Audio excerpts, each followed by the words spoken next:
Le samedi 18 novembre dernier, le mouvement des élites engagées pour l'émancipation du Bénin, Moël Bénin, a effectué sa rentrée politique en présence de militants, responsables, membres des organes techniques ainsi que des coordonnateurs des commissions techniques et permanentes du parti. Une rencontre à double connotation car elle a consacré également l'installation du bureau politique national. Ce fut le deuxième grand rendez-vous que tenait ainsi la formation politique dirigée par Jacques Soro-Rodornou Ayadi depuis que le chapitre des élections législatives s'est refermé. C'était en janvier dernier. Tout ceci dans la droite ligne de la mise en œuvre des grandes décisions issues du premier congrès du parti tenu les 2 et 3 septembre 2023. À chacune de ces rencontres, tenez, les débats se sont articulés autour de thèmes très évocateurs que nous tenterons de comprendre dans cette émission, ainsi que des initiatives toutes singulières prises par les dirigeants de Moël Bénin. C'est de tout cela qu'il sera question dans ce numéro de Zone Franche. Notre invité ce matin, Jacques Soro-Rodornou Ayadi, président du parti Moël Bénin. Monsieur Ayadi, bonjour. Bonjour Franck, bonjour à tous, bonjour aux téléspectateurs. Voilà. Vous avez sauté un de mes prénoms importants pour moi, c'est Omolade.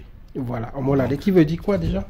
Ben écoutez, je vais vous expliquer ça après, mais je le dis sur l'antenne parce que je m'appelle Ayadi Omolade Rodornou Soro Jacques.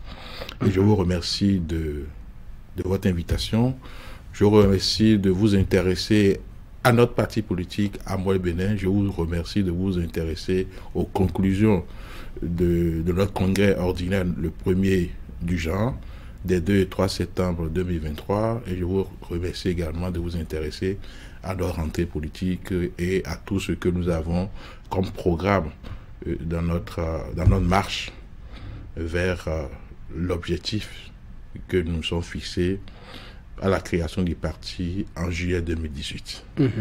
Merci également pour votre disponibilité par ces temps qui courent. Eh bien, c'est pas facile de mettre la main sur les hommes politiques qui sont très actifs sur le terrain. Et pour vous recevoir ce matin, je suis avec mon collègue William Cliquant. William, bonjour.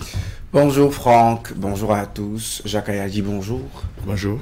Merci d'être dans nos murs sur Canal 3 Bénin. Quelques questions de mise en condition à l'entame de cette émission avant d'entrer dans le vif des sujets purement politiques, syndicats des travailleurs au ministère des Transports, puis décideurs par la suite du syndicalisme à la politique. Comment déjà cette transformation, cette métamorphose a eu lieu?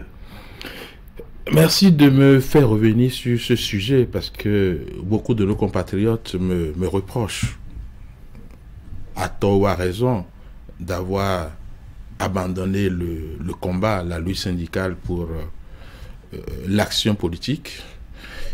Mais j'avais expliqué tout cela avant de prendre la décision.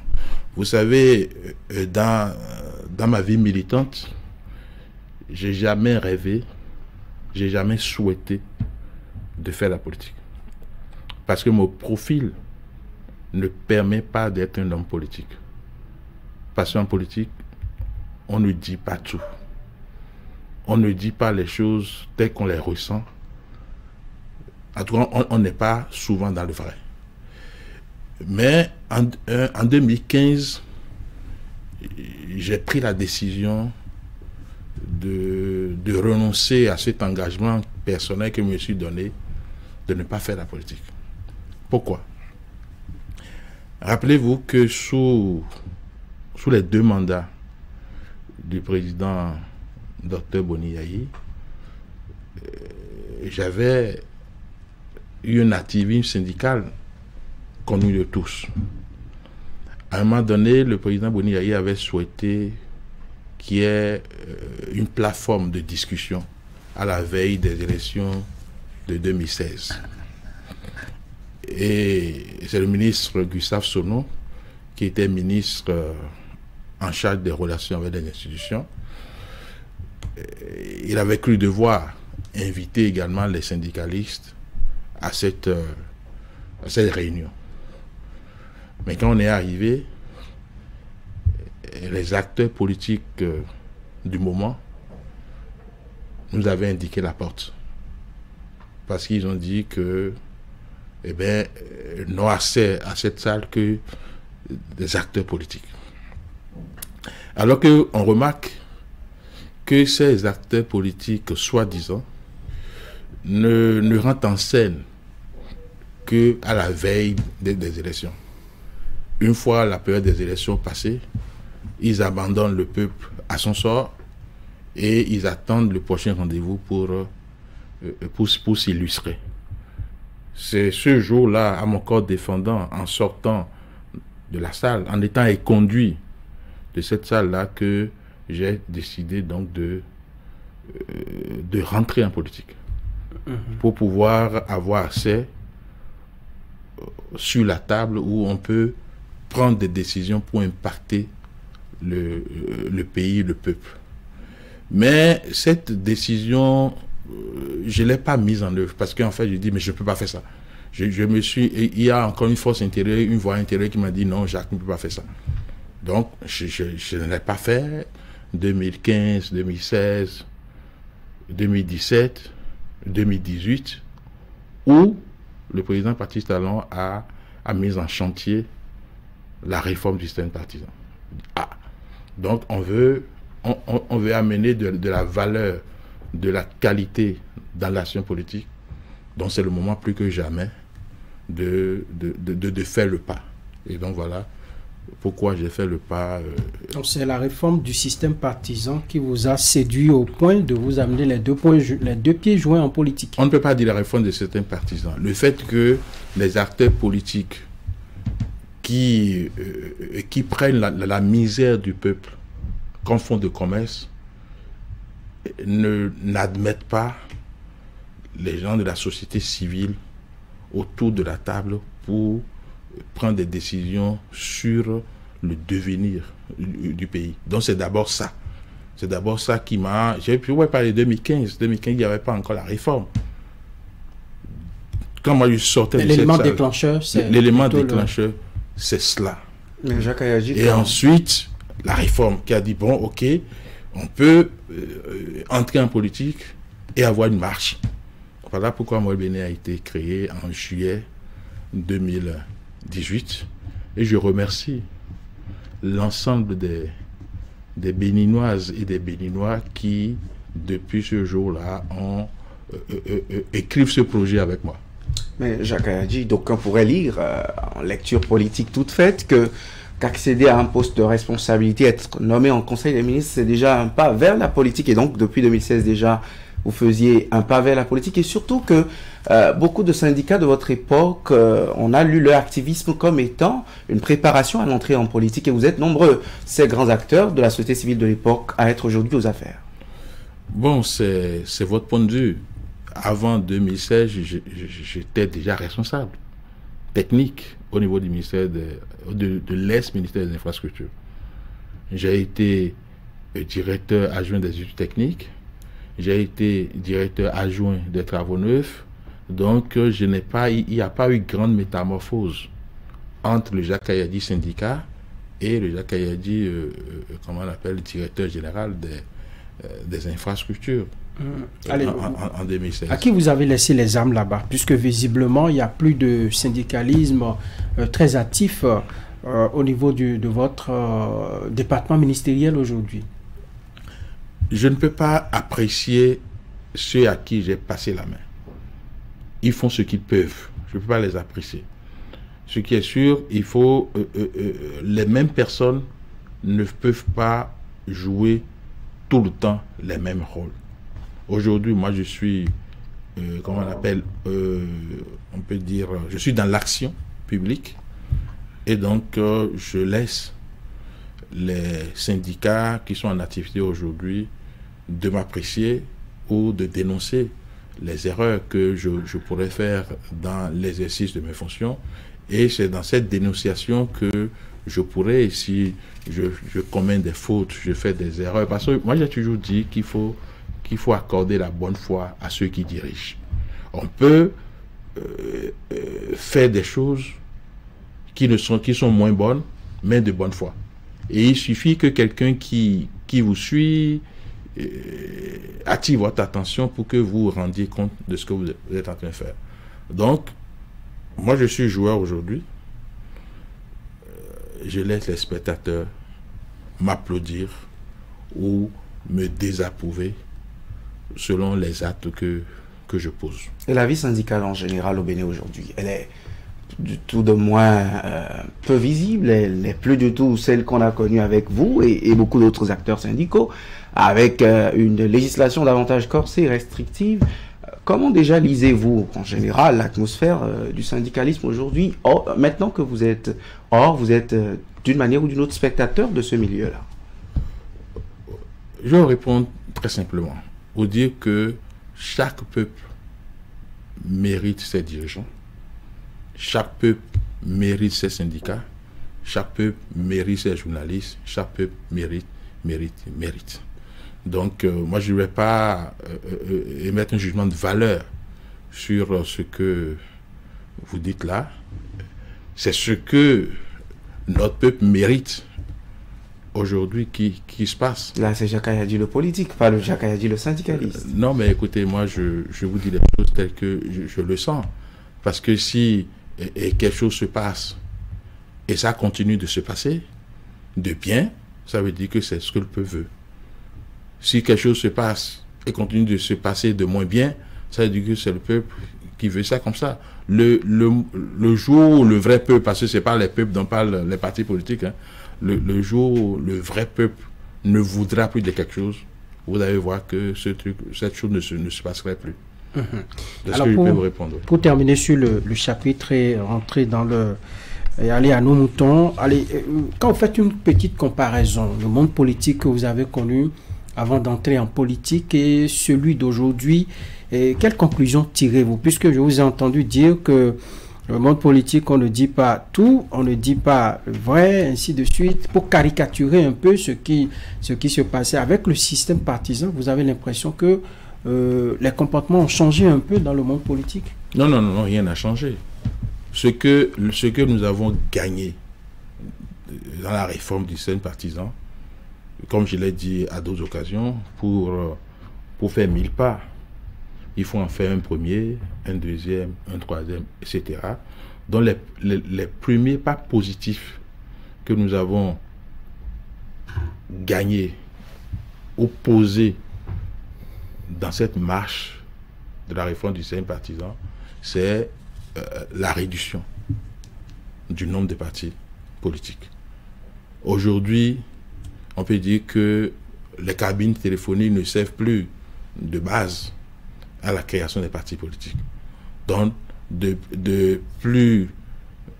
la centaine de partis politiques, 200 et quelques les gens ont dit, nous en sommes aujourd'hui à moins de 20.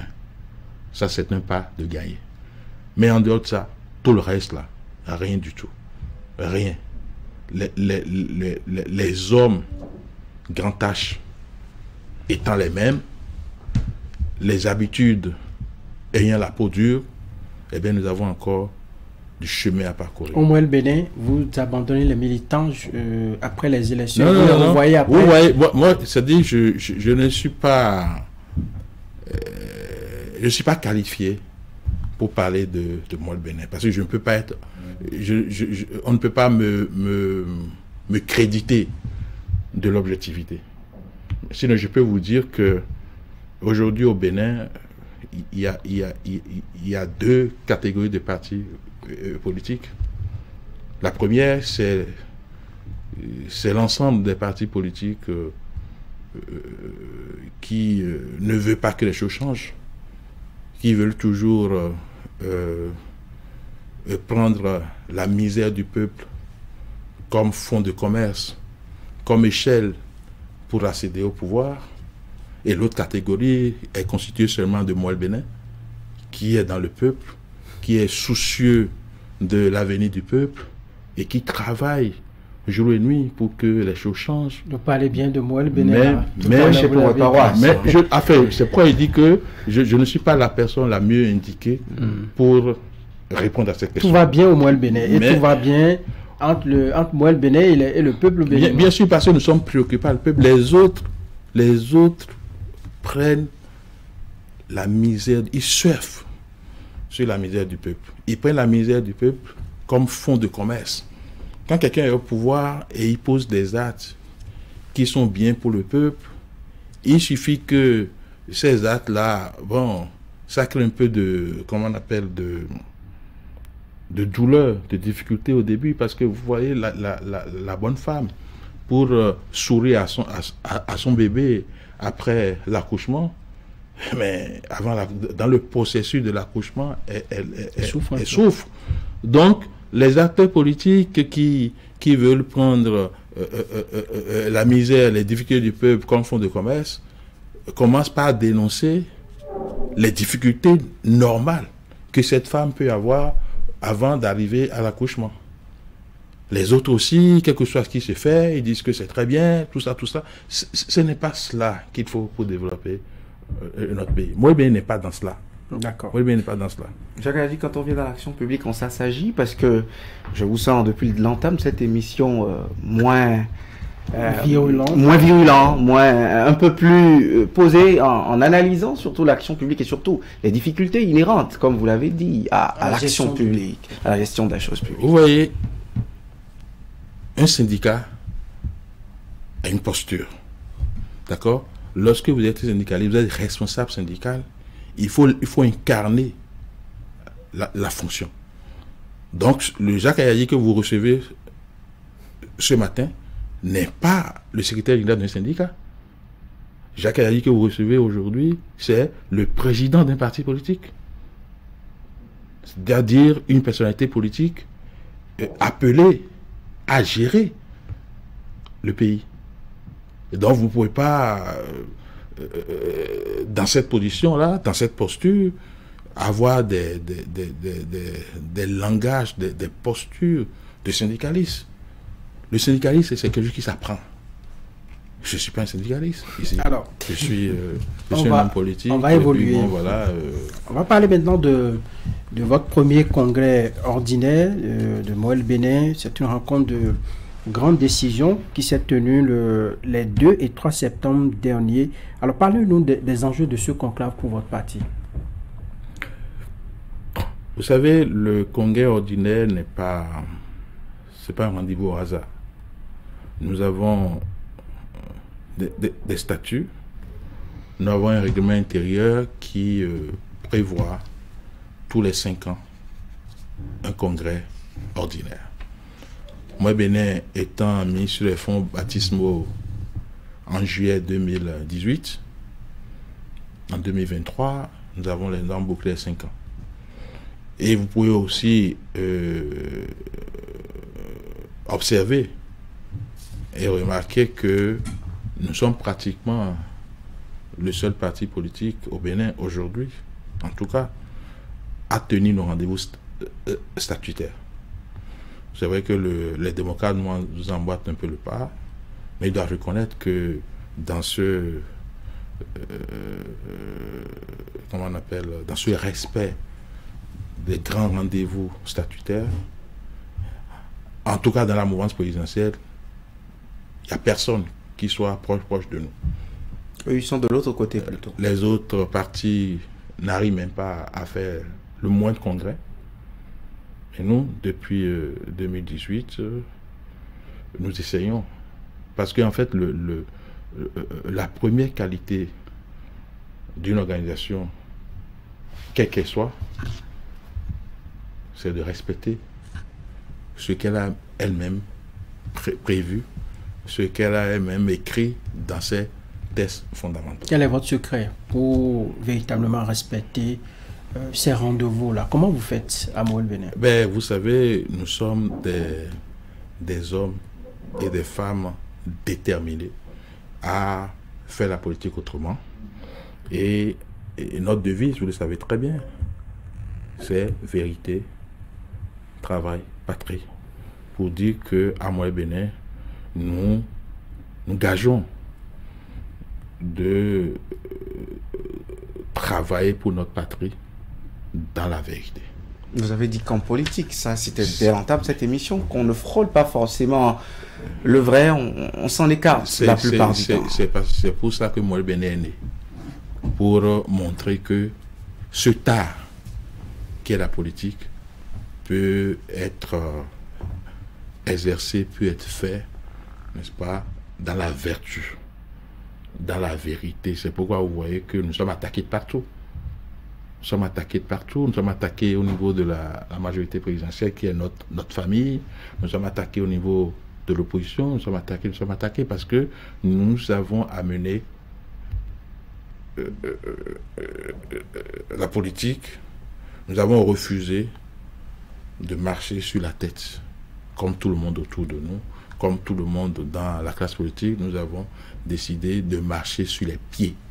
Est-ce pour cela qu'on ne vous a pas retrouvé fondu dans les deux grands blocs, le BR ou l'UPR, qui soutiennent les actions de Patrice Talon?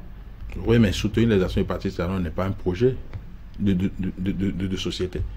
Donc on ne peut pas seulement sur la base du fait que nous autres, nous soutenons les actions du président Patrice Talon, nous soutenons dans la vérité et sans hypocrisie les actions du président Patrice Talon et dit que les autres aussi soutenant ces actions, il faut nous mettre ensemble. Non, ce n'est pas un projet ça.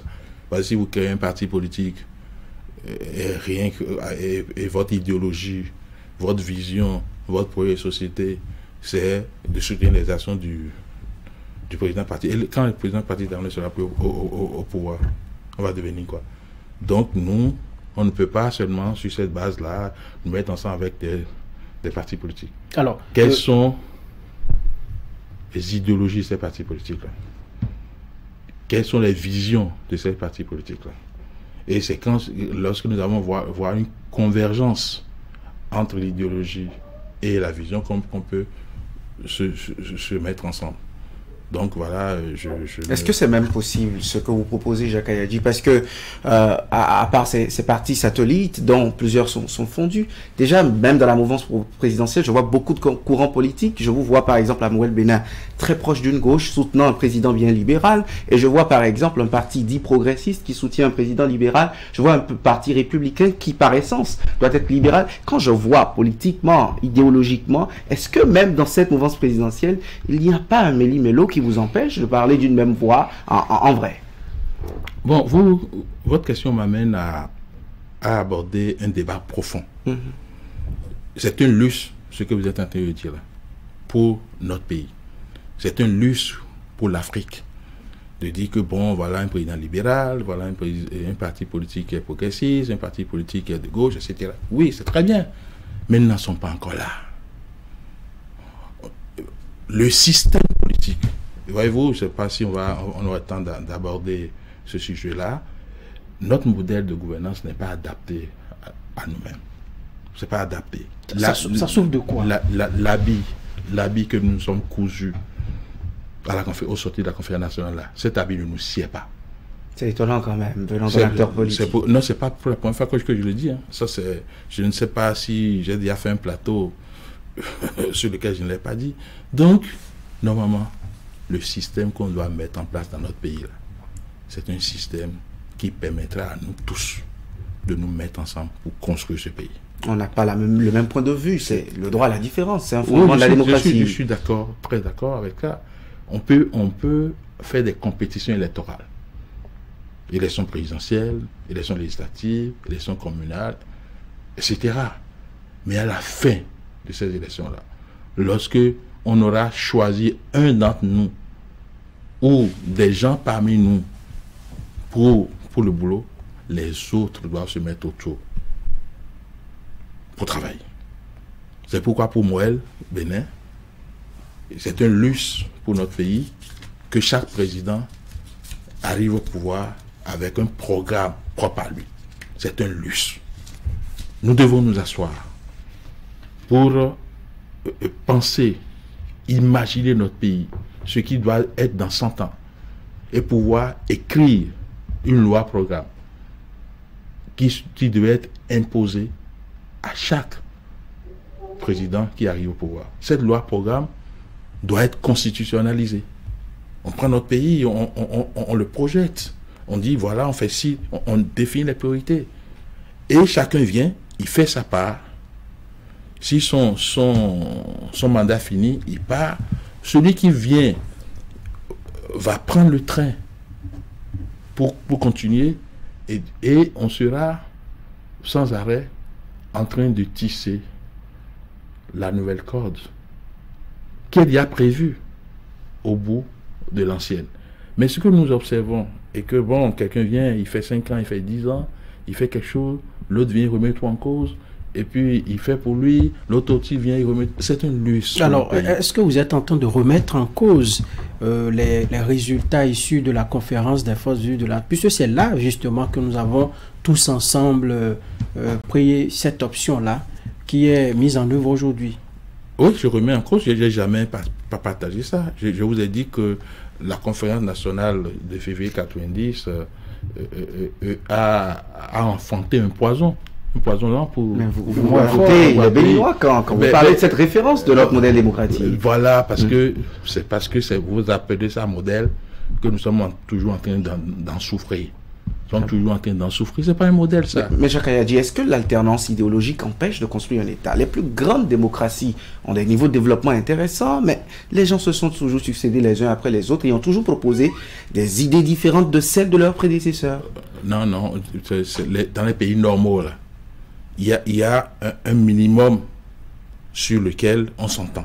Je ne vois pas un président français venir au pouvoir et remettre en cause tout. Et non, c'est pas possible. Ce que je dis là, il est profond. Il est profond. Hein? Donc, je dis les mots idéologiques. Fouillez bien l'Afrique, fouillez bien le monde. Et vous allez voir que chaque pays avait ses spécificités. Allez au Japon. Vous pensez que c'est le modèle français qui se passe au Japon? Allez même au Royaume-Uni, qui n'est pas très loin de la France. Vous pensez que c'est le système français? Et vous voulez que allez en Belgique, allez au Maroc, allez même aux États-Unis. Vous pensez que c'est le même système américain qui est en France? Le pouvoir que le droit positif béninois a donné au peuple béninois, le droit positif américain ne l'a pas donné au peuple américain. Vous savez que pour choisir le président de la République aux États-Unis, ce n'est pas le vote populaire qui permet. Les grands électeurs sont élus à leur tour aussi. Oui, ça veut dire que aux États-Unis, les gens ils trouvent le pouvoir suprême du chef d'État tellement important qu'ils n'ont pas voulu que ça soit rien que par le vote populaire que le président de la République américaine soit choisi. Mais est-ce qu'on a fini d'expérimenter ce que nous faisons? Aucun parti politique béninois n'a jamais accédé à la magistrature suprême. Ce sont toujours des hommes forts. Dans un contexte comme ça, est-ce qu'on peut critiquer quelque chose qu'on n'a jamais mis en œuvre? Là, vous êtes en train de mettre sans arrêt de l'eau dans mon... C'est comme ça qu'on dit, non? Vous êtes en train de... Je vous laisse poursuivre. À mon moulin. Oui. Parce que si vous mettez en place un système politique, et depuis 30 ans, aucun parti politique n'arrive à...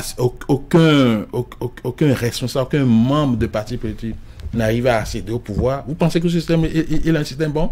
Alors qu'on dit que c'est les partis politiques qui animent la vie politique. Vous pensez que c'est non? Tout ça que vous dites là, vous ne faites que mettre de l'eau dans mon moulin pour montrer que le système que nous avons choisi à la conférence nationale, là, c'est un mauvais système. Et ceux qui ont mis en place ce système-là, ce sont des gens qui, pour la plupart, n'ont pas participé aux luttes qui ont fait tomber le régime de Mathieu Kékou. C'est des gens qui ont fui ils ont fui le combat. Et ils ont attendu qu'on les appelle pour cette conférence nationale-là. Ils sont venus, ils ont fait des choses. Ils ont taillé la Constitution sur mesure. Donc, il fallait quand même trouver le juste milieu pour avancer. Vous savez qu'à la conférence, à un moment donné, les débats se sont achoppés. On n'a pas eu véritablement un point de vue qui a été soutenu par tout le monde. Il fallait trouver le juste milieu. C'est à son corps défendant que le président Mathieu Kérékou lui-même, pour l'intérêt supérieur de la nation, a accepté même les résultats de la conférence. C'est faux. C'est faux et archi faux. Bon, dites-nous ce que vous D'abord, le renouveau démocratique hérité de la conférence nationale, si nous estimons au Bénin que c'est un bien, il est un bien mal acquis. Et un bien mal acquis ne profite jamais. Pourquoi il dit que c'est un bien mal acquis? Qui sont ceux qui, dans ce pays, ont bataillé dur pour faire tomber le régime de Mathieu Kégo? C'est les communistes. Vous ne pouvez rien faire dans cette époque-là et laisser de côté les communistes. Vous ne pouvez pas le faire. D'abord, ils l'ont fait. Ils les ont mis de côté. Non, mais Robert Dosso, président du comité préparatoire, raconte qu'ils ont été invités, mais qu'ils ont décidé de ne pas venir. Écoutez. Je ne veux pas aller trop sur ce terrain-là. D'accord? Je sais. Mais je ne veux pas répéter ce que je sais ici. Mais je dis, supposons même qu'ils aient refusé. Supposons qu'ils aient refusé. Et que, bon, on ait fait la conférence nationale, et puis, bon, on change eux. Il faut tenir compte de ces personnes-là. Jetez un coup d'œil dans notre offre de législature. La première chose que nous avons proposée, c'est de rendre justice à ces hommes et à ces femmes-là qui se sont battus pour que nous ayons ce bien. Mais s'ils ne viennent pas autour de la table pour défendre leur position, c'est ce que je disais. Oui. Lorsque je dis par exemple qu'on a trouvé une solution pour avancer, parce que c'était bloqué. Moi, je vais vous donner un exemple qui va vous montrer que ces personnes-là, je les respecte. Parce que, en fait, quand je condamne la conférence nationale, je dois quand même être honnête en reconnaissant que quelque chose a au moins été réussi à cette conférence nationale-là. Qu'est-ce qui a réussi? On a pu mettre toutes les sensibilités autour de la table, même si je dénonce le fait qu'on n'ait pas tout fait pour que ceux qui ont perdu de leur jeunesse, ceux qui ont perdu de leur vie... Vous revenez à ce que j'ai dit tout à l'heure. Ceux qui ont perdu de tout, qu'on n'ait pas tout fait pour les mettre. Et que par la suite, lorsque l'expérience a démarré, qu'on n'ait pas tout fait pour essayer de les... C'était le multipartisme intégral. Le PCB a participé à des législatives, à beaucoup d'élections. Écoutez, lorsque vous faites de là, vous élevez l'argent au niveau de Dieu et que vous ne pouvez plus rien faire. Au Bénin, vous ne pouvez rien faire par les idées. Rien faire. Donc, dans ces conditions-là, vous pensez qu'un parti communiste comme le Parti communiste peut participer à une élection et gagner? Et comment se voit alors aujourd'hui le système partisan, bien que l'argent ait pris du poids encore dans cette réforme? Mais je vous ai dit tout à l'heure que, à part la réduction du nombre de partis politiques, nous avons encore beaucoup de chemin à parcourir sur la réforme du système partisan. Et même, on doit aller plus loin. On doit remettre en cause le modèle démocratique issu de la conférence nationale. Je disais que je vais vous donner un exemple. Oui. Est-ce que vous pouvez comprendre que on est mis dans notre constitution que pour être candidat aux élections législatives, il faut avoir bouclé 1 an de résidence? Vous comprenez ça? Vous êtes journaliste. Est-ce que vous avez compris la motivation de cette disposition dans la Constitution? On était dans un contexte politique, beaucoup d'exilés étaient revenus, beaucoup de gens étaient revenus, on voulait peut-être éprouver. Et c'est pourquoi on va dire que pour aller aux élections législatives de 1991, d'accord, il faut avoir résidé au Bénin pendant 1 an.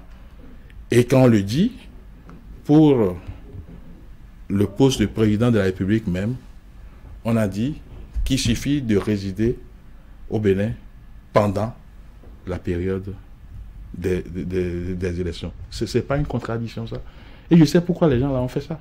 C'était pourquoi? Parce que lorsque le président Kérékou, paix à son âme, avait demandé à nos compatriotes qui étaient à l'extérieur de rentrer, beaucoup n'étaient pas rentrés. D'accord? Ceux qui sont venus, ils n'ont pas voulu que d'autres les rejoignent. Ils n'ont pas voulu ça. Au moins pour les élections législatives de 1991, là, ils ne veulent pas. Ils ont voulu être les seuls à pouvoir participer à ces élections-là. Mais comment nous allons faire pour empêcher ces gens-là qui ne sont pas venus au Bénin au moment de... Puisque on a fait la conférence nationale en février, je crois, hein, en février 1990.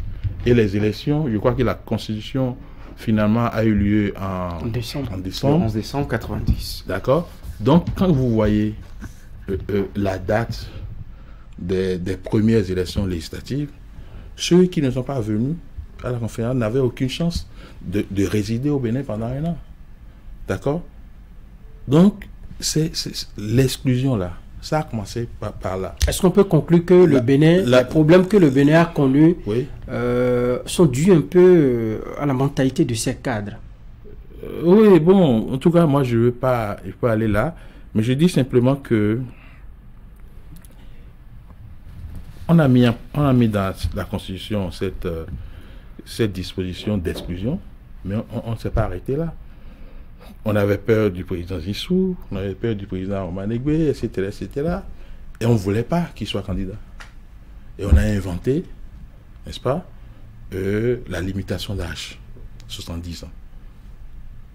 C'est 70 ans qui était leur préoccupation. Mais comme ils ne peuvent pas fixer, comment on appelle, le sommet sans fixer la base, ils ont mis 40 ans. Comme si vous n'avez pas 40 ans, vous ne pouvez pas diriger le pays. On a vu un président en France qui a moins de 40 ans qui a pu diriger toute la France. Si vous cherchez à comprendre pourquoi on a mis ces barrières-là, vous ne pouvez pas comprendre. Donc, ceux qui parlent d'exclusion aujourd'hui, là, notre République d'aujourd'hui a été, comment on appelle, a été fondée sur l'exclusion. Et c'est ça qui nous pourchasse. Jusqu'aujourd'hui. Jusqu'aujourd'hui. Alors, revenons sur le congrès de Mouel Bénin, la réforme du système partisan, si j'ai bien pris note, résolument en marche, c'est le thème de ce premier congrès. Alors, pourquoi ce choix et quel intérêt a-t-il pour les militants de Mouel Bénin? Bon, on a choisi ce thème-là pour donner une réponse au peuple béninois. Une réponse d'abord en notre sein, parce que quand nous avons créé Mouel Bénin, les gens pensaient que bon, c'est de petits enfants, c'est des rigolos qui ont créé le parti et que bon, ça ne va pas faire long feu.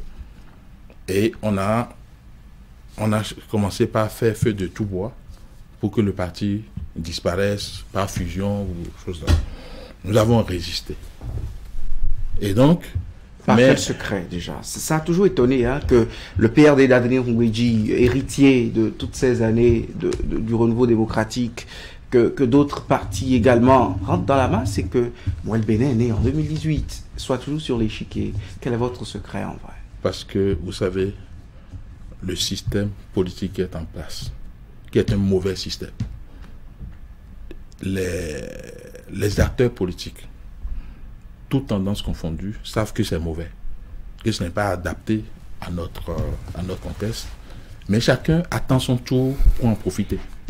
Chacun attend son tour pour en profiter. Donc Mouel Bénin n'est pas dans cela. Mouel Bénin veut travailler, ça peut prendre du temps. Veut travailler pour que nous puissions mettre en place un mode de gouvernance qui nous ressemble. Nous l'avons dit. Nous n'avons pas été les premiers à commencer par le dire. Il y a d'autres acteurs politiques qui l'ont dit avant nous.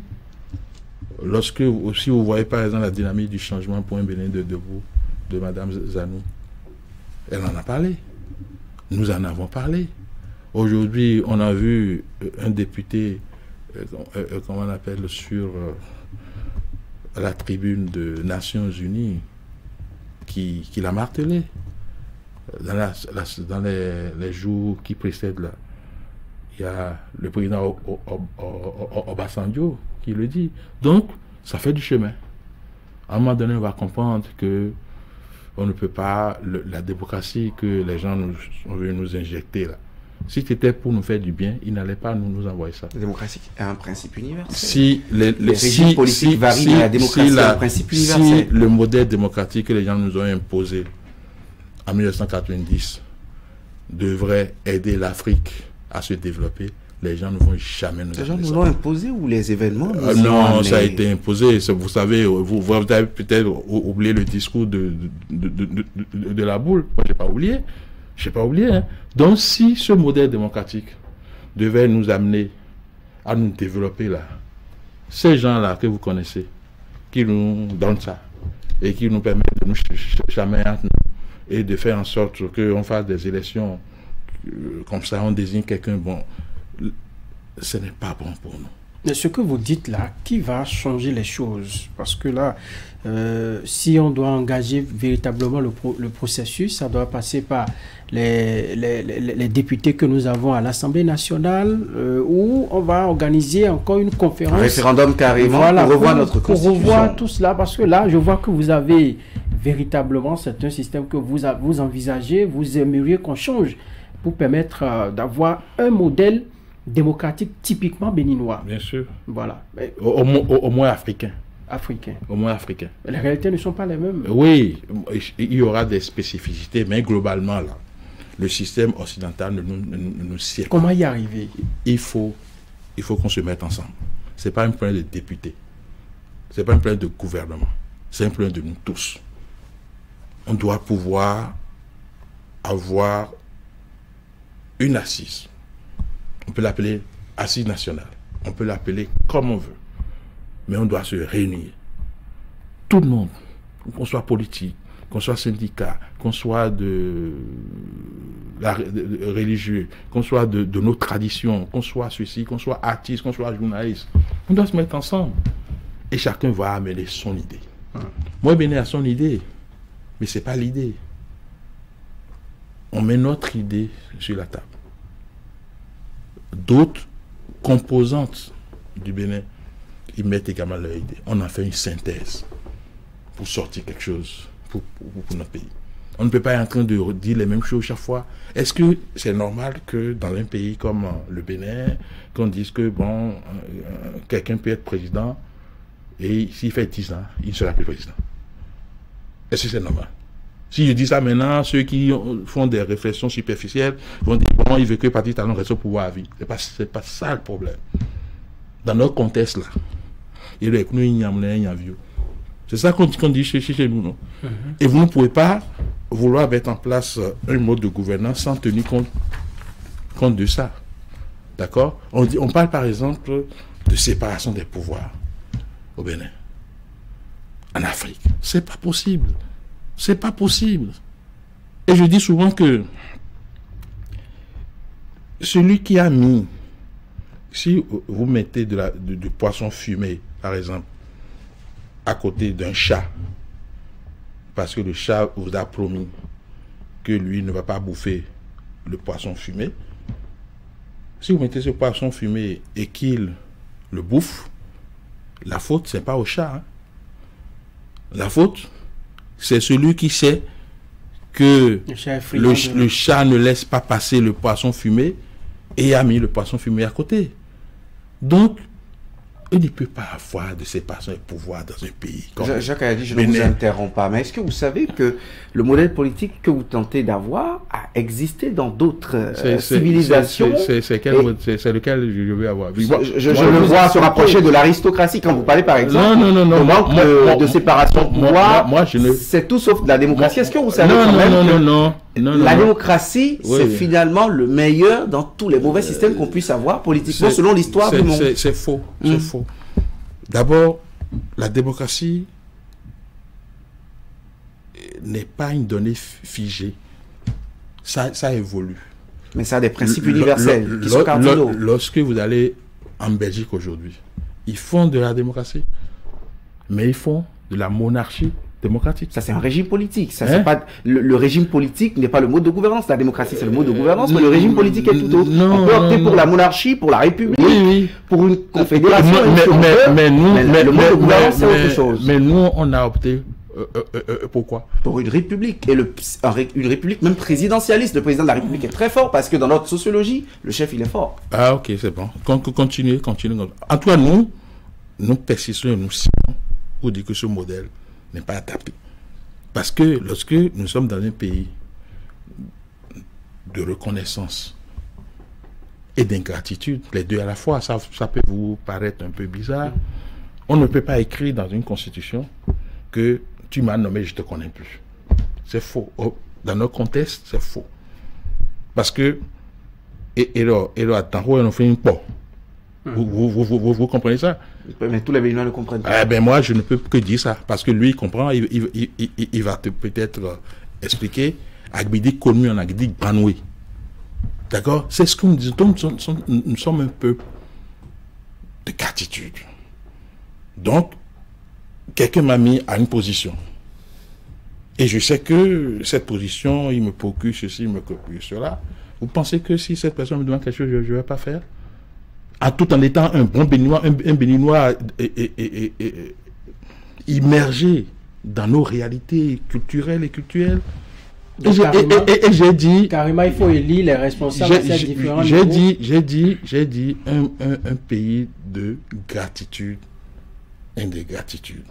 Parce que le béninois, lorsque tu le mets là, et c'est une position qui t'a permis de le mettre là, il te sera fidèle.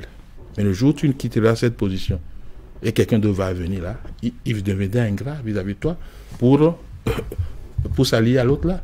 Donc dans ces conditions, on ne peut pas écrire ces trucs-là. Jacques Ayadji, oui. Il y a beaucoup de choses qui concernent Moël Bénin qu'on voudrait comprendre. Vous avez affirmé dans votre discours, par exemple, au Congrès, que Moël Bénin a pris son départ de septembre à aujourd'hui. Qu'est-ce qu'on peut retenir de ce parcours que vous avez fait? Non, on n'a encore rien fait. Vous savez, au Congrès, nous avons pris des décisions, nous avons élu un nouveau bureau politique national. Et je remercie les militantes et militants les congressistes pour m'avoir renouvelé leur confiance. Et ce bureau politique est entré en activité le 18 novembre. Maintenant, j'ai dit dans mon allocution que la pyramide organisationnelle de Moël Bénin, qui est lancée au Congrès, va se poursuivre. Voilà. Et donc, nous avons un délai de 4 mois pour que Moël Bénin, les structures de Moël Bénin, du sommet de la pyramide jusqu'à la base, au niveau village et quartier de ville, soient renouvelées pour être conformes à ce que nous avons décidé au Congrès. D'accord? Parallèlement, nous devons faire de la mobilisation. Et il faut mobiliser les Béninoises et les Béninois autour du travail. Attention, autour du travail. Parce que c'est seul le travail qui peut vous permettre d'accéder au bien dont vous avez besoin et en être fier. Quand on n'est pas bien éduqué, on peut avoir un travail. Quand on a une éducation qui ne nous apprend pas qui nous sommes avant de nous mettre dans un univers et nous rendre citoyens du monde, et qu'on n'a pas des compétences propres au marché de l'emploi, on peut travailler. Vous savez, les partis politiques traditionnels, Moël Bénin essaye de faire autrement, ne veut pas travailler pour former les citoyens. C'est pourquoi nous, à Moël Bénin, nous parlons de double rupture. Avant. Il y a une rupture qui est en cours, mais elle n'est pas suffisante. Il faut la deuxième rupture. Qui va contenir quoi? Cette rupture qui va travailler sur le béninois. Parce que la première rupture qui permet au gouvernement aujourd'hui de moderniser notre pays, de construire des routes durables, de faire des centres de santé, de donner de l'eau, de donner de l'électricité à tout le monde, de rendre facile, accessible. Mais ça a façonné également le béninois. Aujourd'hui, il y a beaucoup d'habitudes que nous avons, que des béninois ont laissé. On a parlé, et c'est les politiques encore qui nous le disent, que l'argent n'a plus autant de droit de citer en politique. On vend beaucoup plus les idées. Non, ce sont les politiques. Si un politique vous dit ça, il vous ment. Ah oui? Ça n'a pas encore changé. Et nous avons vu, pendant les élections législatives qui sont passées, ce que l'argent a fait. Ce que les gens font, ils crétinisent les populations. Parce qu'on leur dit, voilà, je vais vous donner 5 000 francs pour acheter votre suffrage. Je vous donne d'abord 2 000. Et puis lorsque vous retournez, vous allez voter, avoir retour. C'est ça que vous parlez? Les politiques. Non, les politiques ne disent pas la vérité. Ils disent pas la vérité. Lorsque les gens distribuent du riz, des tissus, de l'huile, de cubes, de ceci, du sel à la veille des œufs, vous pensez que c'est l'achat de c'est les idées, ça? Non, nous avons un vote censitaire. Et tant que ça ne va pas changer, notre pays sera toujours et ce qu'il est. Je vous disais tout à l'heure que nous allons mettre en place cette pyramide-là d'ici 4 mois. Et ensuite, nous avons voulu travailler sur l'unité nationale. C'est notre programme phare, qui est le programme de renforcement de l'unité nationale. Pourquoi? Quel diagnostic nous a permis de faire ça? Nous avons vu que les communautés béninoises ne sont plus brassées. Elles l'ont été une fois dans l'histoire? Bien sûr. Quand ça?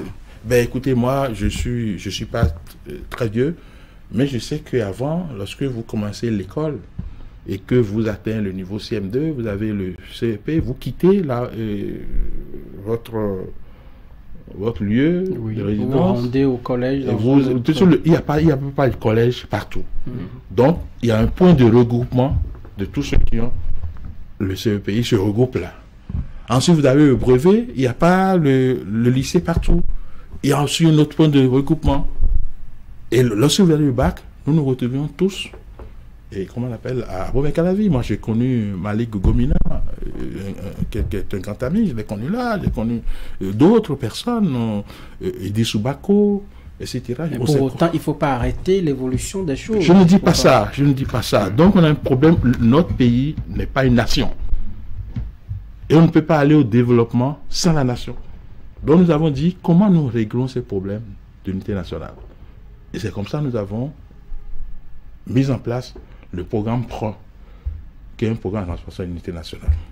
Pour vous, le nationalisme, l'État-nation est un préalable au développement? Bien sûr, bien sûr. Quand bien même on a été balkanisé, de la façon dont nous le sommes, et que nous sommes plusieurs peuples en un État. Vous êtes en train de parler de deux choses à la fois. Balkanisé, oui.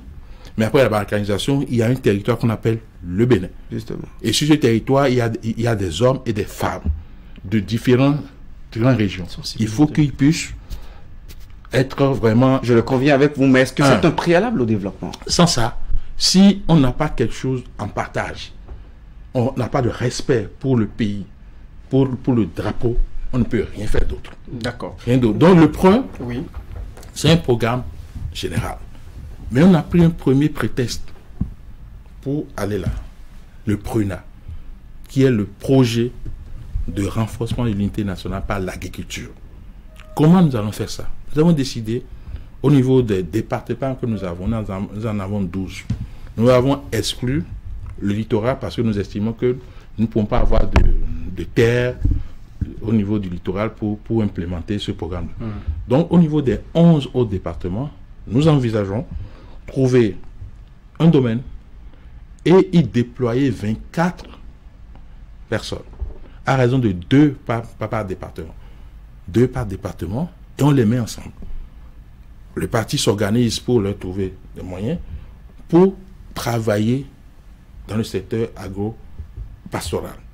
Ça fait que ces gens-là, non seulement ils vont se mettre ensemble, ils vont travailler, ils vont sortir du chômage, il y a le volet employabilité, ils vont également générer des ressources au parti.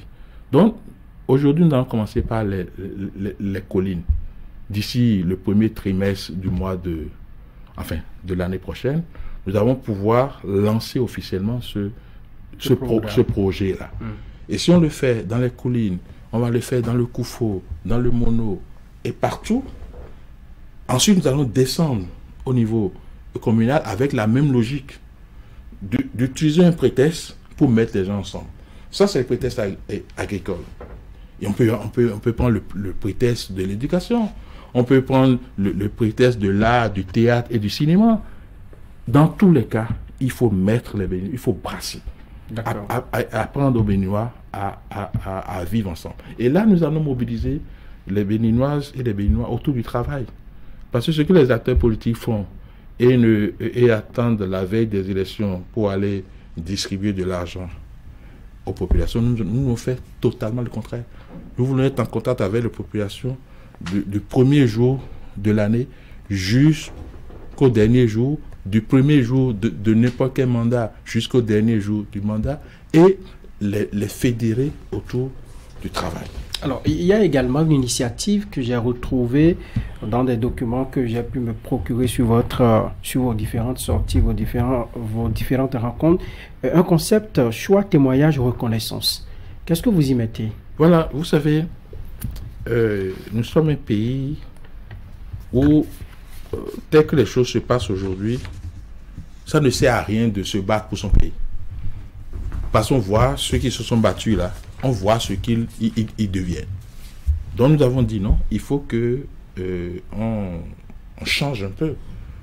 Si on souhaite, par exemple, que les gens se battent pour être un grand journaliste, il faut leur montrer ce qu'on a fait, comment on célèbre ceux qui les ont précédés dans ce métier-là. Donc c'est comme ça que Moël Bénin a imaginé ce projet-là, qui est le choix d'abord, le témoignage et la reconnaissance. On a pris l'artiste, paix à son âme, il est mort malheureusement, mais on l'a fait de son vivant, l'artiste Mahon Médé, où nous l'avons célébré son vivant. De son vivant. D'accord. Nous envisagions faire pour Vivine International. On était dans l'organisation quand elle nous a quittés. Donc, on s'apprête maintenant à le faire pour certaines célébrités dans le pays. Vous m'amenez à sortir des noms, même ils ne sont pas encore informés. Parce que nous envisageons très prochainement.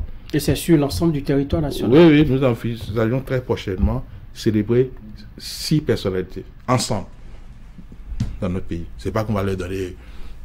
Non, le fait même d'évoquer leur nom, de faire un discours de reconnaissance, c'est déjà beaucoup pour eux. Nous avons 3 journalistes que nous avons sélectionnés. Il y a Francis Zossou, vous le connaissez très bien, de l'ORTB, que nous avons identifié comme quelqu'un qui s'est illustré dans la presse. Je vois que c'est pas comme un intervieweur, franchement, que j'ai pas encore vu.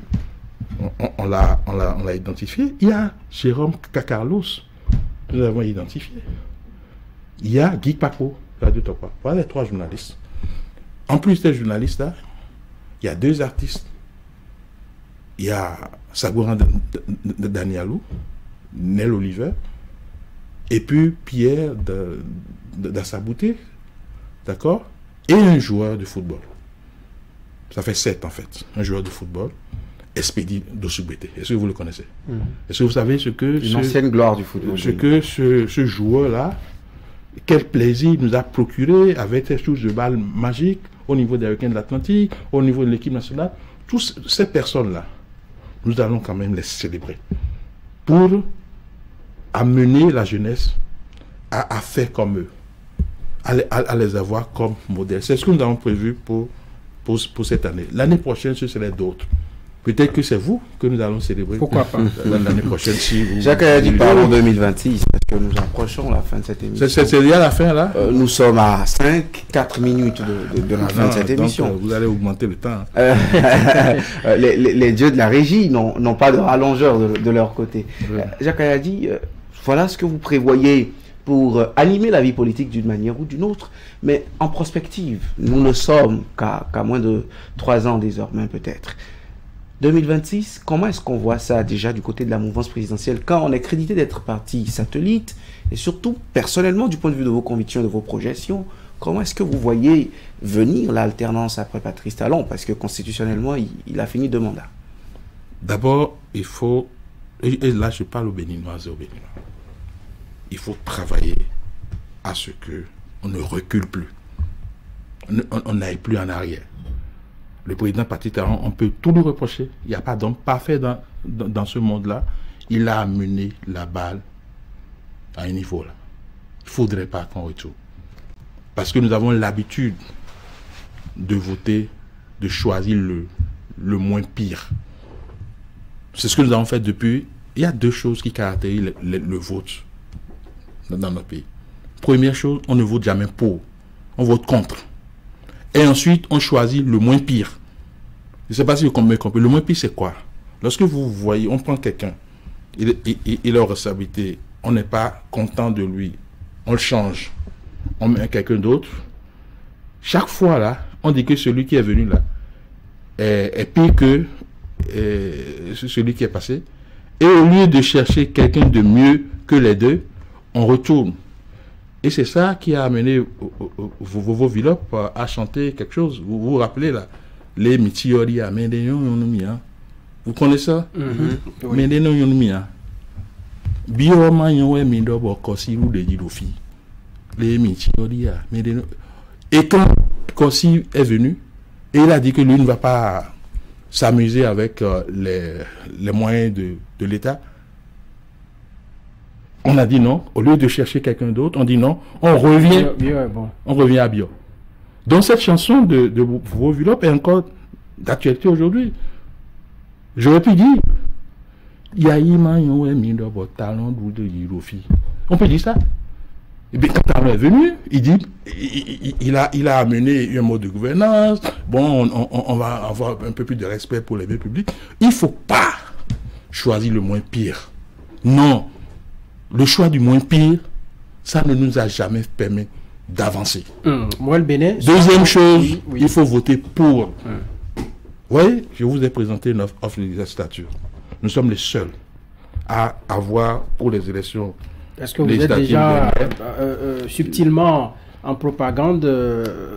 Vous serez candidat? Moelle Bénin va présenter un candidat en 2026? Moelle Bénin est un parti qui appartient à la grande famille de la majorité présidentielle. Nous sommes dans un camp, nous sommes dans une équipe. Ça vous arrache un peu votre souveraineté d'animation. Vous nous avez parlé toute cette émission. Non, lorsque vous faites un choix, vous renoncez à quelque chose.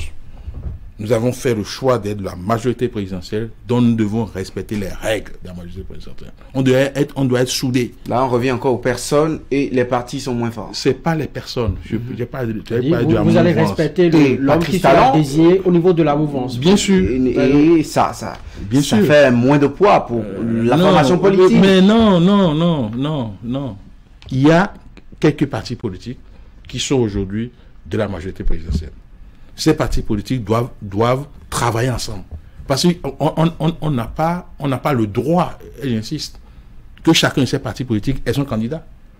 Parce que nous allons nous tirer entre les pattes. Et émietter les choses. Et émietter les voix entre nous. Donc on doit travailler à avoir un duo consensuel au niveau de la majorité. Donc Moelle Bénin est là et attend que des concertations aient lieu au niveau de la majorité présidentielle pour que nous puissions tous nous mettre derrière le duo qui sera... Au niveau de l'opposition également, on se réveille puisqu'il y a eu des tractations qui présagent de ce qu'il y ait une union déjà renforcée des forces de l'opposition. On a vu la lettre que les démocrates ont envoyée à la FCBE pour une rencontre dans la perspective de se mettre ensemble. Très bien, très bien. Comment l'appréciez-vous? Mais je l'apprécie très bien.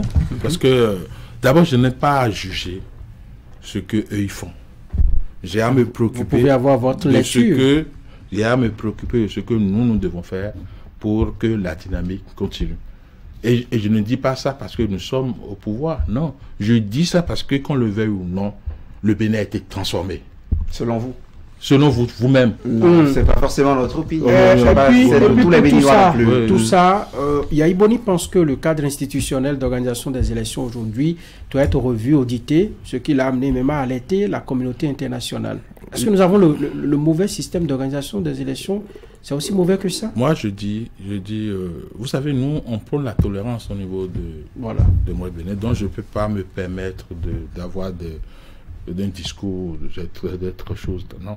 En fait, que les gens renforcent la démocratie et l'état de droit quand ils ont les leviers en main. Le président Boni a eu les leviers en main dans ce pays. Il aurait pu mettre en place un système. Sur lui, il y avait un COSLEPI dans lequel mouvance et opposition participaient. C'est faux. L'élection présidentielle la plus catastrophique que nous avons connue au Bénin, c'est l'élection de 2011. Où nous sommes allés aux élections sans liste électorale. Et nous avons obligé le président de la Cour constitutionnelle à aller relever par lui-même le nombre d'électeurs. Donc nous sommes allés aux élections en 2011 sans connaître le nombre d'électeurs. Donc c'est l'élection la plus catastrophique. Avant ça, il n'y avait pas eu un fichier électoral informatisé. Ça c'est l'opinion de Jacques Ayadi. Avant la liste électorale informatisée, on allait aux élections sans liste électorale informatisée. Ce qu'on faisait même avant était mieux. Ah bon, où on pourrait les urnes à 19h30. Vous parlez de liste électorale. Entre ce que nous faisions avant et les gens, ceux qui veulent aller voter, se déplacer pour aller dans les centres de recensement pour aller donner leur nom. C'est mieux que la LEPI que nous avons eu. La LEPI où même le jour des élections, il y a un hélicoptère qui continuait pas à distribuer les cartes. Le Béninois, nous sommes... Sinon, jusqu'aujourd'hui, nous votons avec la LEPI. Nous sommes un peu... Sinon, Patrice Talon a été réélu avec la LEPI. Il a été élu et réélu avec la LEPI. Bien sûr. Mais ça n'a pas empêché des gens comme moi à dénoncer la LEPI jusqu'au bout. Parce que la LEPI que nous avons utilisée pour les élections dont vous parlez là, n'a pas été la LEPI telle que prévue par la loi. Non. Parce on n'a pas respecté les choses. On n'a pas respecté parce que cette liste, après, devait être auditée.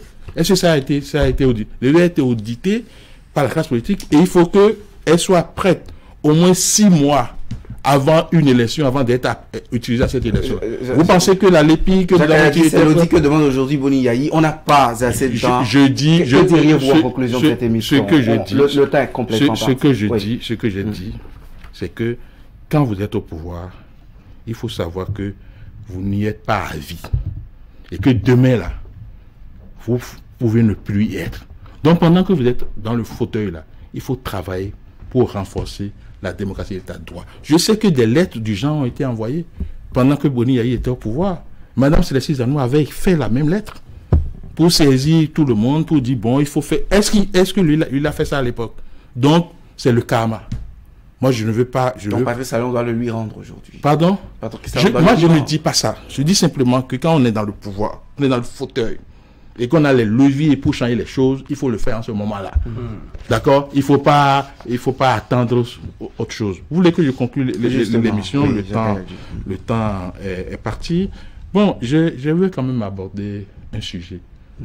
Parce que j'ai l'impression que la classe politique, dans son ensemble, je l'ai dit sur le parcours de l'émission, aime surfer sur la misère des populations. Ils aiment prendre cette misère comme fond de commerce, comme échelle pour accéder au pouvoir.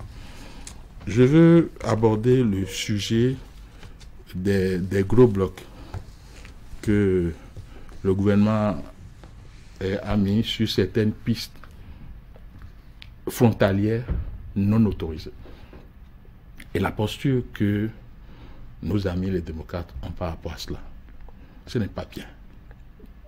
Quand on est un parti politique, et on aspire diriger le pays un jour, on ne cautionne pas la fraude. On n'est pas là pour légitimer, pour encourager les populations à faire la fraude. Vous savez, dans tous les pays, il y a un réseau routier. Il y a les réseaux routiers nationaux, réseau routier national inter-État, etc. Et les portes d'entrée et de sortie de tous les pays sont fixés. On ne sort pas et on n'entre pas dans un pays comme on veut. Vous voulez aller en France aujourd'hui, vous avez votre circuit. Vous ne passez pas par des routes frauduleuses pour y aller. Les pistes que nous sommes en train de fermer, parce que je suis impliqué dans ce travail-là, vous savez que le terrorisme fait rage. Donc, on sait que ce n'est pas pour le terrorisme que vous le faites, mais pour les spéculations agricoles qui ne doivent pas sortir. C'est encore ça, le béninois, ça. On est en train de mettre en place des infrastructures de contre-mobilité sur les pistes rurales frontalières. Pourquoi vous n'en avez pas parlé? Pourquoi vous n'avez pas officiellement communiqué? C'est parce que vous ne suivez pas. Il y a des arrêtés qui existent pour ça. Mais vous n'avez pas sensibilisé les populations. Et aujourd'hui, vous n'avez pas sensibilisé les populations. Elle plutôt nous remonte l'information selon laquelle on veut les empêcher d'aller vendre leurs produits agricoles hors du Bénin, quelque part où c'est plus offrant. Non, écoutez, on n'a pas bien sensibilisé pour ça. Vous savez que lorsque vous voulez sortir du pays avec des produits, il y a quand même une réglementation. Lorsque vous voulez entrer également dans un pays avec des produits, il y a une réglementation. Donc on n'a pas besoin de faire ça. D'accord? Je ne souhaite pas que des partis politiques, surtout dirigés par un ancien chef d'État, aient cette posture-là d'encourager la fraude, d'encourager cela. Et il est à se demander si le parti des démocrates n'existe qu'au nord, dans le septentrion. Parce que les gros blocs dont on parle là, on a fini de les mettre sur les pistes frontalières non autorisées du département du Mono. On a fini de les mettre. Alors, on ne les a pas vandalisés là-bas. Il n'y a pas eu de protestation. Non, enfin, vous en avez vu, vous êtes des journalistes, vous en avez vu. Il y en a dans le Mono. Pourquoi forcément c'est dans la partie centrale que ça pose problème? Dans les populations de ces localités-là, n'ont qu'à ouvrir les yeux pour voir ce qui se passe. Les gros blocs-là n'ont pas été mis pour empêcher les spéculations au niveau du soja. Si on avait fait ça dans la commune de Kérou, les blocs, si le niveau d'avancement de cette activité de mise en place d'infrastructures de compte mobilité sur les pistes frontalières là, non autorisées avait été déjà exécuté au niveau de la commune de Kérou, ceux qui sont venus nous égorger là, d'abord ils ne peuvent pas venir.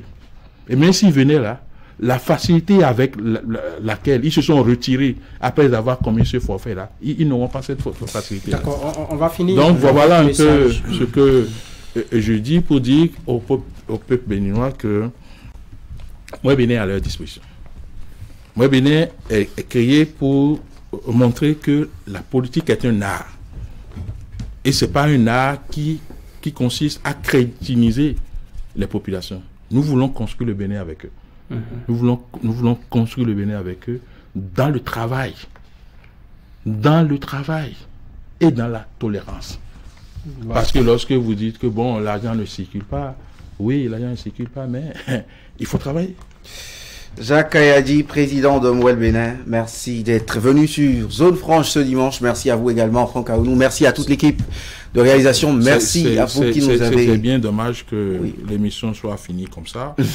Parce que là, il y a plein de sujets. On aura d'autres occasions certainement. On vous invitera d'ici à... La loi d'amnistie. Oui, d'ici à 2 semaines, on peut vous rappeler, Jacques Kayadji. Parce que lorsque vous déposez sur la table du Parlement une loi d'amnistie, c'est que vous reconnaissez par ailleurs que les gens sont en faute, parce qu'on n'amnistie que ceux qui sont en faute, et donc il y a une posture à avoir. Je vous ai remis tous les deux notre offre législative, vous allez voir que nous aussi, on a prévu les choses. Merci Jacques Kayadji. On a également parlé de votre congrès de septembre, on a fait le tour d'horizon de l'actualité nationale, même si bien les sujets sont restés en suspens. Merci de nous avoir suivis. Au revoir.